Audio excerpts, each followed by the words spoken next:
A Hairier Problem by Blue Bastard. Chapter 17. What a Fright. What are we doing exactly? Stammered Babs. She would never admit. Her pride as a Manhattan mayor demanded such, but she was legitimately squared. Does she do Nightmare Night in the city? Asked Lee. Well, yeah, what town does it? I swear every pony town has young fillies and cults doing this ritual thing, where we offer candy for Nightmare Moon to eat instead of us. Only in Manhattan, it's done in Strawberry Fields, or rather during Nightmare Night when it's known as Spooky Scary Fields, with one of the art sculptures made to look like Nightmare Moon through illusion magic. You can still see the lights of the skyscrapers above the tree line during the evening, too. Oh, come on, replied Skulu. It's not that bad. The path is protected by magical wards. It's still pretty close to Pineville, so we're safe. Plus, it is Nightmare Night. Being scared is part of the fun. Don't forget, Babes, added Apple Bloom. Honestly, the most dangerous thing isn't in the woods. For a brief second, he grinned at Babs with teeth far too sharp to belong in a typical filly's mouth.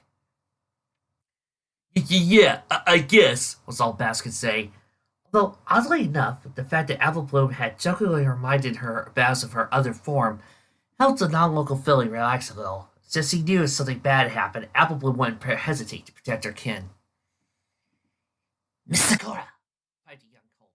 Most of his coat was covered by his instant costume, but his inconsistent trying acts at portraying his identity.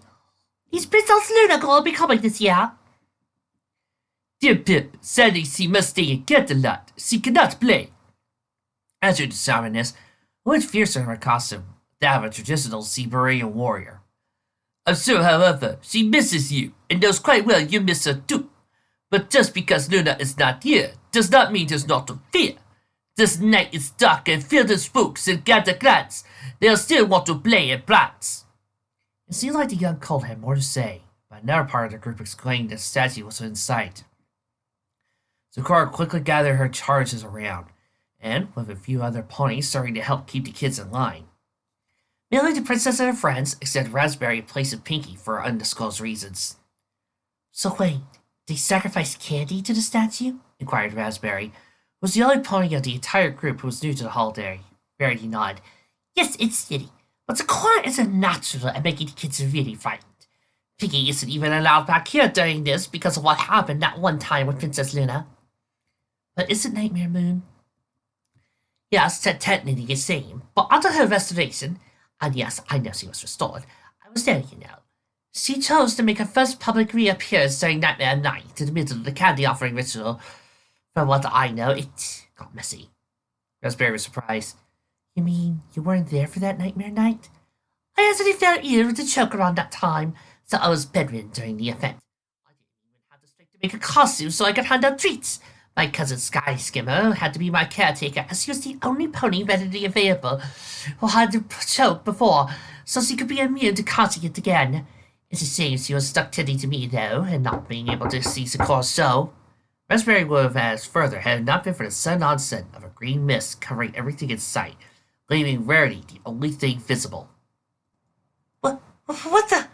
Started Red Unicorn, only to be frozen in shock as the ghostly form of Nightmare Moon leapt down from the mist into the swallow her home. She took several steps out of surprise and fear. Magic, only held at bay by Heliodor, remained strangely quiet during the whole thing, lightly gripping her horn harder. Taking a hint, she immediately realized that Nightmare Moon was only a projection around Sakura, a magical puppet, about a second before the zebra dropped to the skies to give a knowing wink to the unicorn pair. Then brought the puppet back up to go scare the young ponies. Raspberry had to admit, Sakura was really good at scaring ponies, even though the full effect had been lost thanks to the fact that he knew a thing or two about illusion spells. Ha! So you could see, she puts on quite the show, laughed Verity, good-naturedly. Suddenly, a low guttural growl came from around the clearing. All the yellow ponies immediately tightened the circle around the group. What was that? Whimpered Fluttershy. I don't like the sound of that, replied Applejack, taking a stance Apple Bloom knowing was slightly similar to that of a wolf getting ready to pounce. She shrunk back slightly, one of the few subconscious traces of Applejack's lycanthropy, reminding her of what had preeminence over her own condition as a werewolf. However, despite her initial expressive determination, like every pony else, Rainbow caught something shine for the briefest of moment behind the statue, when no pony was looking. Lightning Dust, in her wolf's form, gave a slight wink to Rainbow, before taking a few pieces of candy from in front of the statue, slowly bounding away into the depths of Everfree. I don't know what you all are doing, but I didn't hear anything, remarked Giant Rainbow. She immediately caught the glare from Twilight, to which she simply mouthed Lightning Dust. The placated Alicorn was surprised to learn who it had been. With a smile awake, she played along. Yeah, it might have been all your little pony minds amassing things. But it said it could have been a Timberwolf, exclaimed one of the fillies, with the arrows denying agreement. What is he here, Apple Bloom? Asked Lee, but in such a way that the non-Crusader ponies wouldn't hear. It was definitely a wolf, but not one I ever heard of, the little filly carefully answered. Then a second howl sounded out, this time when Rainbow indicated to Twilight she didn't know the source of. Quickly, every pony, the pony filly must stay, shouted Sakura, immediately getting Twilight's pantomime message, to escape the wrath of Nightmare Moon without delay. Ensuing chaos, there was a herd of scared little ponies who thought this was all staged and not an actual situation where they were in danger, barely held together by the older ponies. It wasn't easy keeping track of every pony. Indeed, once they got back to Ponyville, Spike immediately pointed out a certain daring-do villain who was consistently absent from all the other present group. Where's the Apple Bloom? Cried out Applejack, fearing the worst and practically ready to jump back to Everfree if need be. We don't know, responded Bass for the rest of the Crusaders. She was with us last we checked. Oh, wait a second, realized Fluttershy. Was the Diamond Tiara and Silver Spoon supposed to be part of the group? The sudden sound of Diamond Tiara screaming not too far away gave every pony a fright. Sakura, Applejack, Rainbow, with me, ordered Twilight. Everybody else, you stay right here! The princess, having taken charge, seeing the three others of the group, galloped off to investigate. I got a bad feeling about this, whined Scootaloo. Damn, these biscuits are really good, thought Lightning, but stumbled upon several such confections just lying around in the Everfree. She tried to shout her group after that unknown second howl scared them off, but she couldn't keep up without blowing her cover. Then she found the first treat, having dropped the candy so she wouldn't be hindered by them when running. She was in the mood to eat something, and she eagerly popped the thing in her mouth. Some kind of meat-flavored dog biscuit, and it was delicious. And she found another one, and another. Turns out some pony had left them lying all over the place. As Lightning practically gorged herself on them, never occurred to her why some pony would have done that in the first place, like Everfree. She was only thinking about how delicious they were. Seriously, need to remember to ask Das to pick me up a few dozen bags of these, said Dust in a whisper to herself, as she reached for yet another treat. But her host stopped right above it, as she heard something else moving through the woods. Diving for cover behind a large tree trunk, Dust carefully peeked behind her head around to see who was there. To her surprise, it was Apple Bloom. She looked lost, presumably having been shoved away from the main group. She was heading in the right direction of town, though, so Lightning decided to shower herself to keep her eyeing the dangers until the filly was clear of danger. Then, Apple Bloom saw one of the dog biscuits, picked it up, sniffed it, then ate it. Lightning was dumbfounded. Did Apple Bloom really just eat a meat-flavored dog treat? The answer came quickly enough as Apple Bloom eagerly hopped over to another treat and ate it as well. What was going on here? Fortunately, as Lightning moved closer, she made the amateur mistake of unknowingly stepping on a branch. The resulting snap echoed through the forest like the retort of a large Boer cannon. Apple Bloom's head snapped in the direction of the noise, looking right into Dust's eyes. Fortunately for the green werewolf, her natural orange eyes were the only thing Apple Bloom could see, so the rest of her too shrouded in darkness to be identified. Even so, Lightning subconsciously moved back to hide her cueing mark behind a tree as she took pride in it. That like a throwaway was taking away part of her identity, being no small part of embarrassment. But none of that mattered, as Lightning would have really revealed her dark secret to Apple Bloom if it meant keeping her safe. Was so something she did the opposite of, as Apple Bloom immediately took off in the opposite direction. At the very least, it was the direction of Ponyville. So everything was going to be all right. What were you two doing in Everfree? Demanded Rainbow. The scream had came from Diamond, all right. Whereupon it was quickly discovered she had done something in the Everfree, as evidenced by the poison joke pollen on her hose. Otherwise, his physical absence of her cutie mark, and hysterics losing her cutie mark. She wouldn't have been brought down from hysterics, so Sakura took her to Plainfield General. Silver was still around, her face clearly nervous and indicative she knew the truth. I, she stammered. If she told the truth, it would be the end of everything between her and Diamond. The end of one friendship she had. Trying to make any new friends was out of the question since she knew every pony only saw her in a bad light. The same as Diamond. Well, Silver, if I know anything about these bully characters, is that they always hang around that one sympathetic person that everybody goes for and will say, "Aw, poor thing," and will see her as as an accomplice, and will treat her and will proceed to make her heaven on earth. No, it's true. People go through fandom and see how many times you'll find that the bully character will have a partner, and that one friend will be the nicest person in existence, only driven away by circumstances. She'd be all alone, and everything she's been through with Diamond. Wait! Stop! Cried Rarity. As Twilight, Rainbow, Applejack, and Silver looked, the three Crusaders were charging towards Silver, with Rarity, Fluttershy, and Raspberry quickly giving chase. They were not fast enough, however, to stop Baz from tackling the crippled Silver. Where's my cuz? She demanded, giving Silver Spoon a death glare while holding up Silver with her hooves. Skidoo was sweet, looking distastefully at the great bully from the other side. But how? 'Cause David Tiara thinks my cousin's a werewolf, and I can see into your face you think so too, which is giving me a pretty good idea as to what happened, she seethed. Silver no longer cared about werewolves at this point. The Manhattan native, who was slightly older and much longer than Silver, was much more clear in present danger. The cast on her leg was bad enough. She didn't need to lose another pair of glasses thanks to Tiara's machinations. Diamond made me promise, whined the bespectacled filly. Is your Pinky promise? Said Pinky, suddenly appearing from the sky. The means of how this was done was unclear. Silver could only see a small part of Pinky's neck from the top of her fist. No.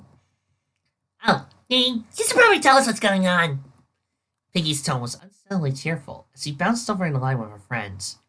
Rarity also lit her horn, separating Silver from Baz's ever-increasing death grip in anger. This better not have anything to do with that dumb idea my sister's a monster, since that's what I've been hearing has been going around thanks to Rich's failing, angrily stated Applejack.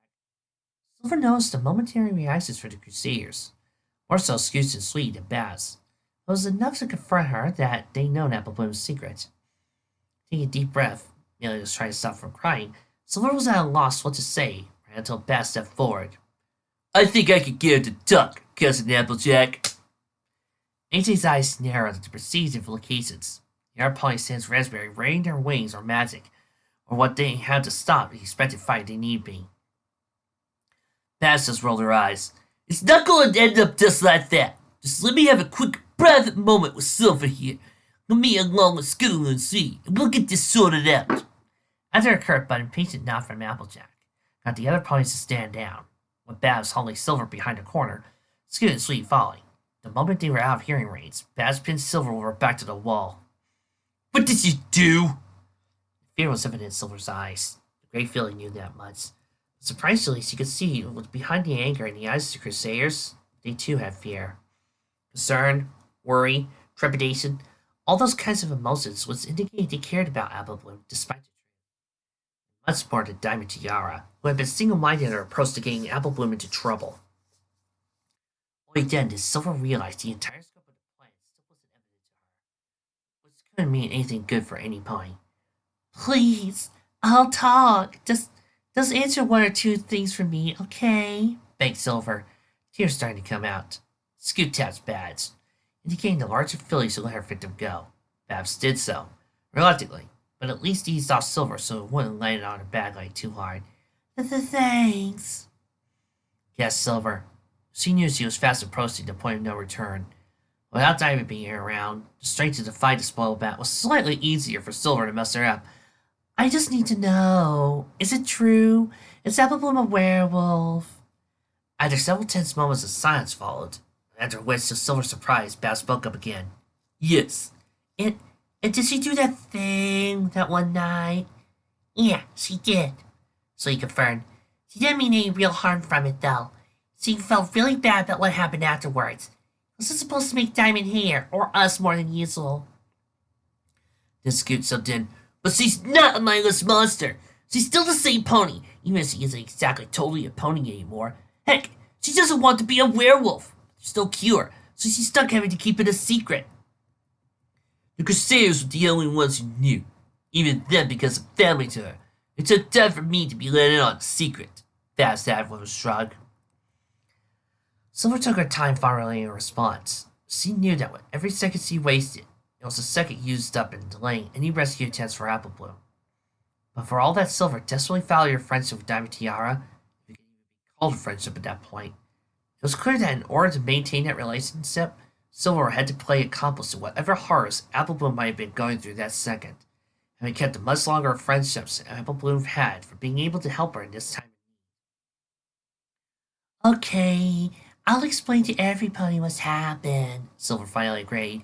But promise me one thing, okay? What? Grunted Babs. Please, don't hate me after this. And why not? Tells Skulu. After all you and Diamond have done to us, after what you're keeping every pony away from Apple Bloom? You need to understand. Diamond's the closest thing I ever had to a true friend.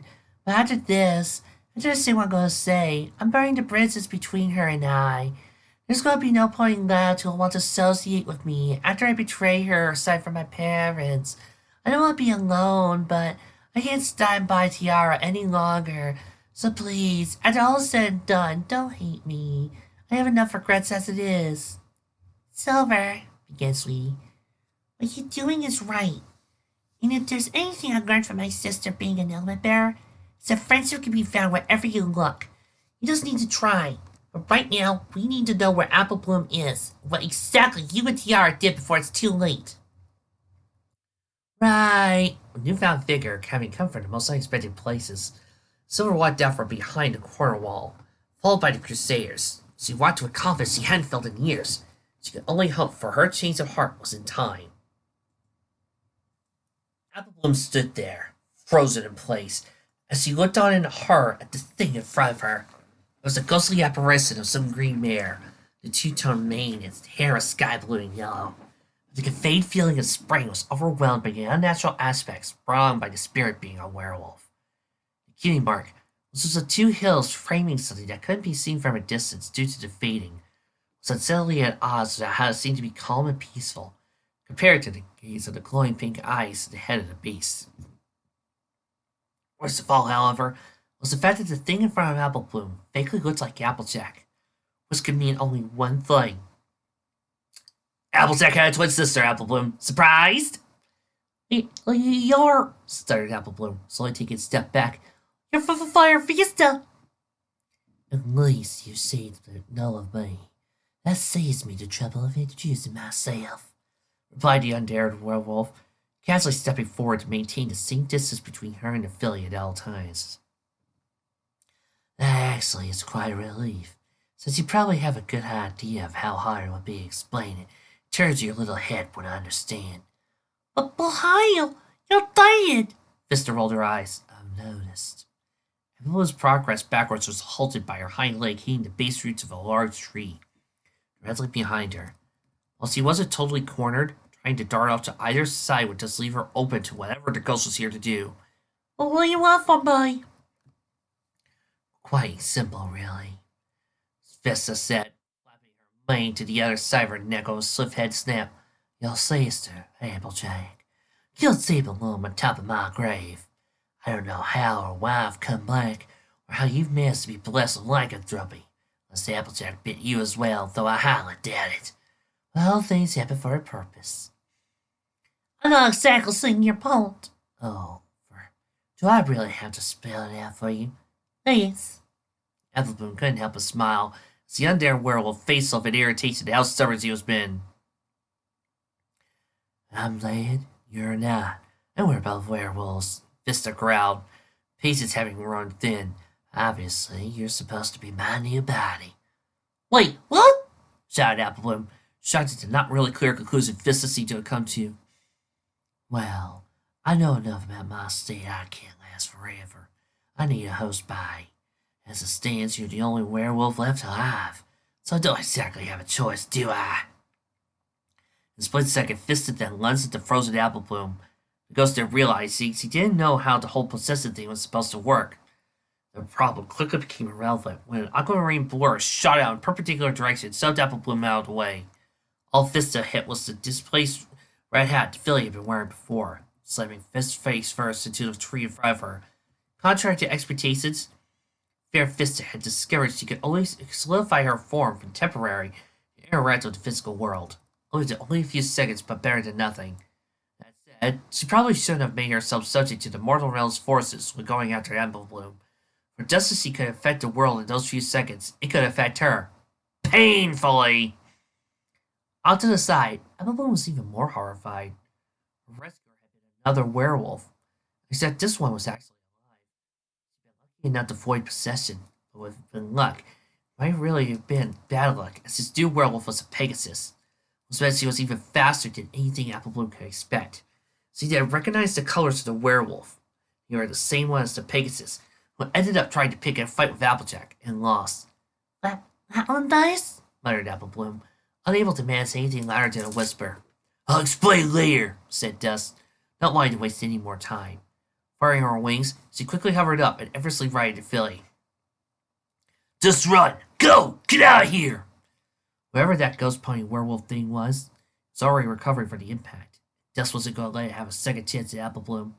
What about you? Asked Apple Bloom, worried about what her rescuer intended to do. Don't worry about me, just go! Half screamed, half barked Dust, and her eyes glowed in the moonlight. Apple Bloom didn't need to hear anything else. She just took off running without really knowing where she was going. Any place and anything would be better to deal with than her undead ancestor trying to steal her body. Dust made sure Apple Bloom was safely away from the immediate area, but her target attention to the ghost never recovered. I don't know who the hell you are, but I'm not gonna let you turn her into the same kind of freak I am. Vista expressed surprise, then strangely laughed. You couldn't tell. Are you gonna hear that last part of our conversation? I don't need to give her the gift of lycanthropy. She already has it. What? Replied Dust, not quite able to grasp the idea Apple Bloom was also a werewolf. Then it hit her. Apple Bloom was eating the dog treats for the same reason Dust had. She liked to taste the meat. It was also time Vista chose to solidify again, was headlong into Dust, by taking the Pegasus to another tree, causing her head to snap back. He struck hard enough to knock her out cold. You're a disgrace to our kind, bitch, growled Vista. But unfortunately for both of us, you're far better choices at hosting that feeling. Must admit, I've always wondered what it's like to have wings. Twice as mighty, however, she couldn't seem to possess the winged werewolf. Vista couldn't understand why. She felt like she could have easily possessed Apple Bloom, but this Pegasus she was unfamiliar with wasn't giving out the same feeling. Maybe it had something to do with physical compatibility. Being an Earth Pony ghost, maybe the only pony she could possess was other Earth Ponies.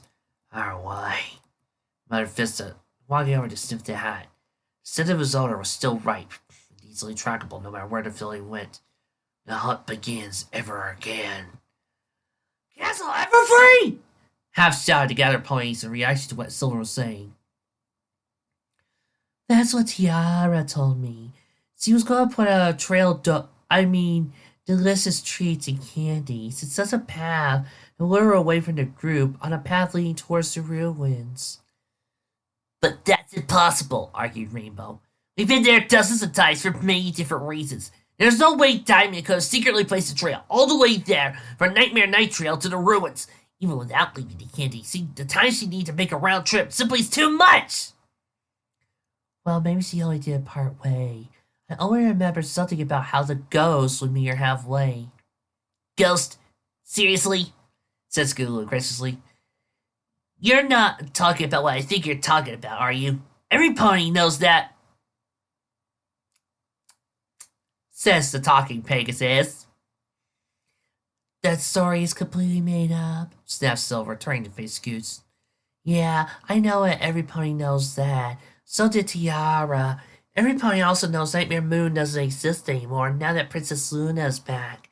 Still doesn't mean we don't go around that stupid statue in the middle of the woods at night to give tribute. The whole thing is a sham. Doesn't mean we don't still get scared of it. You have a point, Silva, said Rarity.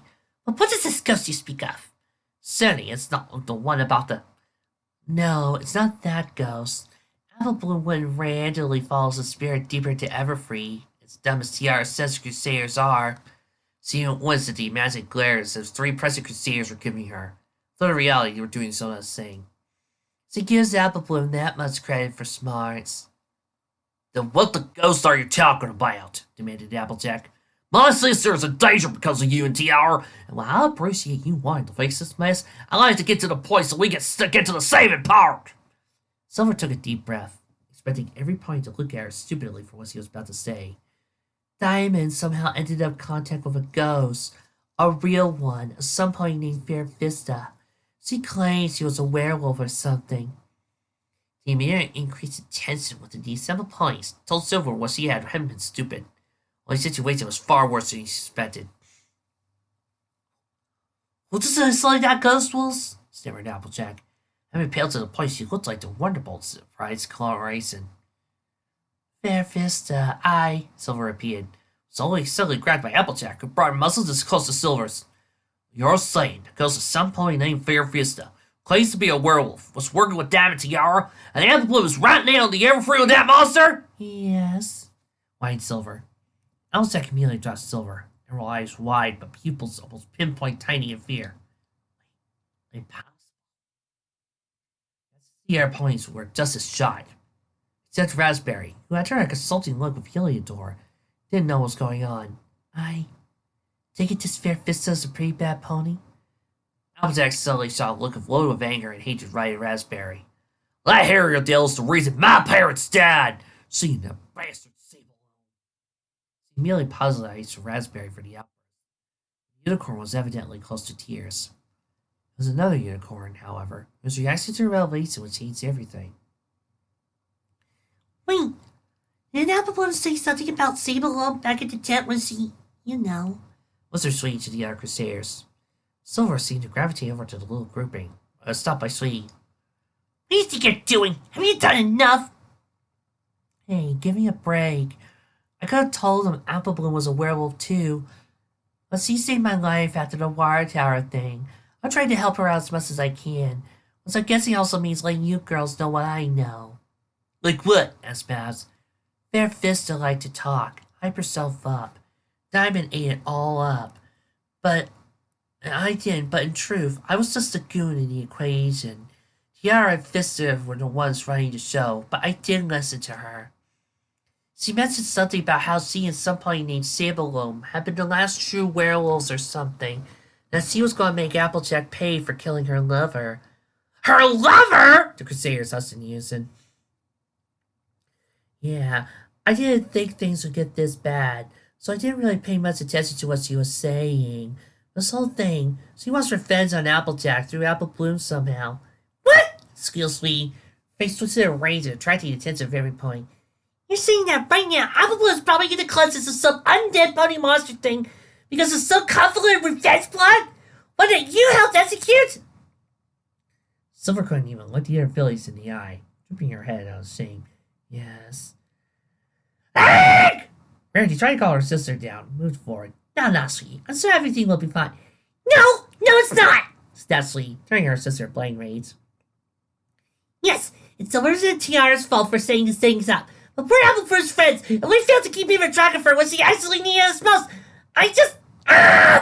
She was out of control, so much she couldn't stop herself from reaching up to remove her crown and throwing it down, with as much force as she could impart. The impact was enough to break off the large diamond in the middle, sending it careening off in a direction different than now quite round headpiece it once adored. It shortly thereafter came in front and started a spike. Everything from that point on happened so fast, barely any point knew what was going on. Spike couldn't resist something as delicious looking as that diamond. Possibly snatched it up in one fell swoop to deliver in his mouth, and only gave an apologetic look in response to the disapproving looks every pony, especially Twilight, was giving him. When the thief made the first fracture of the diamond, its expression quickly turned from embarrassed to panic. Twilight immediately grabbed the dragon in her magic and began to perform the Heimlich maneuver. After a few thrusts, the remains of the diamond were lost out of his mouth and directed at Phyllis unintentionally. First, they landed well short of silver, closest to Spike at the time, and then they suddenly lost sight of the bright clarity. The beautiful pearly white clarity fading into the illustrious sign of the Black Obsidian. Nobody could even think about how to describe the change in color, though. All it took a number of steps back as the shards slowly grew to a somewhat sizable crystal formations, large enough to tower over even twilight. This before they abruptly stopped. What? Shrieked Silver, who had accidentally tripped and fell on her back, having to crawl backwards towards the grove. Are those dark crystals? Yes, there's the movie and there's the Netflix series. Boo! Boo! Get off the stage! But that, started Rarity. That was an authentic pure diamond, not a forgery, wasn't it, Raspberry? Only when everybody turned to look where Raspberry had been, she and Heliodor had vanished. On the ground were telltale signs of an emergency teleport spell, along with a small number of droplets of something on the ground. Rarity realized the droplets were what led to teardrops. She could not be sure they had been raspberry barrels, at least not the ones she and the others had come out to know so well, so Raspberry's magic couldn't have handled the raw power necessary for emergency teleportation. Unless the diamond, Raspberry Barrel, had been what others could see. What was really behind the external facade was something not meant for normal ponies to ever know. Bum bum bum!